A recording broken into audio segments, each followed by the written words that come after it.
La dinde de Noël. Élodie Agen. Monsieur Gronchon est un vieil homme qui n'aime rien, rien, ni personne.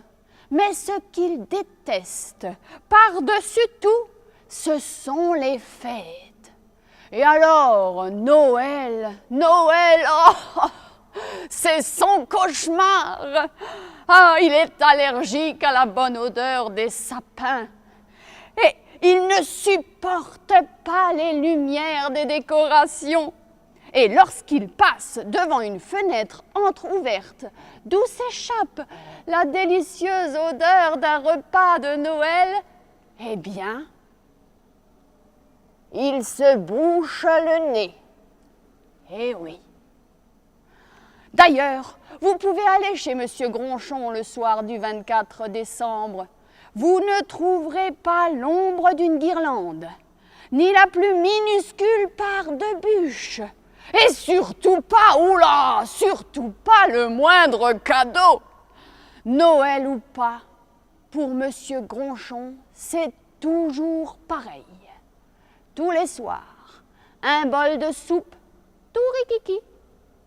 Et au lit à 8h30.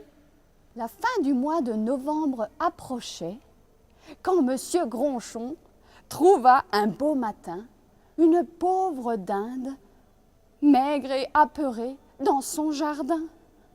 Elle s'était échappée de la ferme voisine et regardait le vieil homme avec de grands yeux affolés qui semblaient dire « Pitié ! Pitié !» Le premier réflexe de Monsieur Gronchon fut de la chasser avec son balai. « Allez, oust, du balai !» Mais comme la dinde ne semblait pas vouloir s'en aller, il réfléchit quelques instants. « Dans quelques semaines, c'est Noël.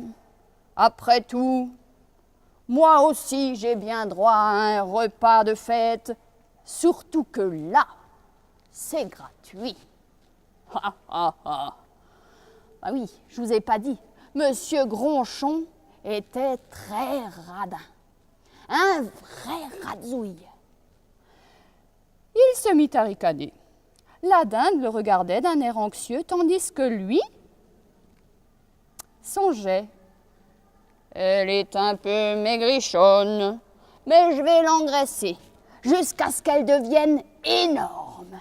Et là, je la mangerai en entier et tout seul.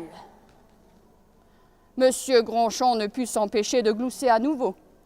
Le premier jour, Monsieur Gronchon laissa sa dinde dormir dehors, dans le froid.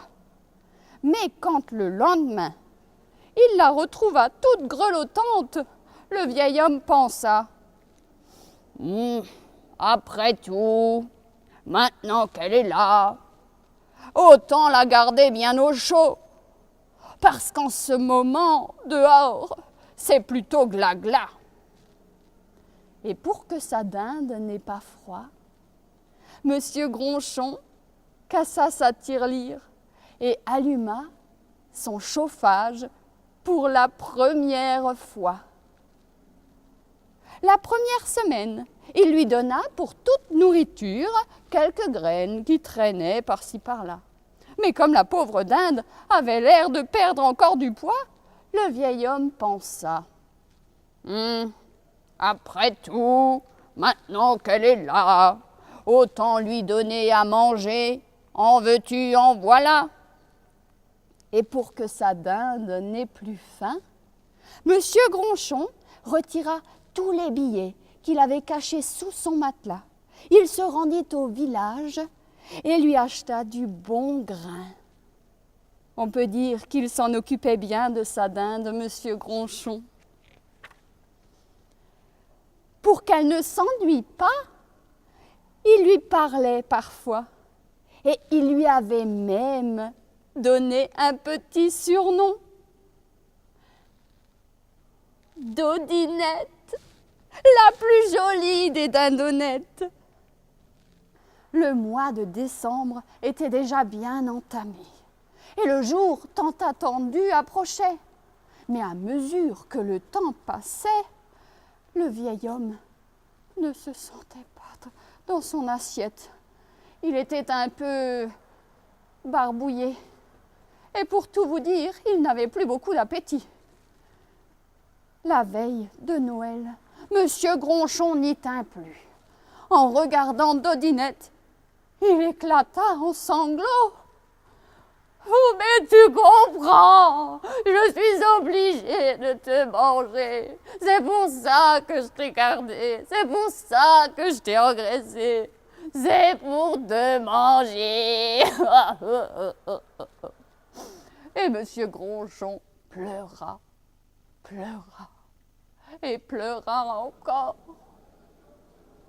Mais tout à coup, son visage s'éclaira, car il songea.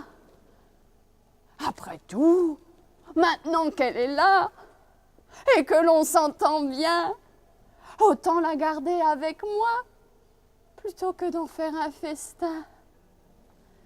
Et pour la première fois, Monsieur Gronchon fêta Noël avec joie, accompagné de sa dinde et de ses cocotis, cocotas. Il était heureux comme un roi.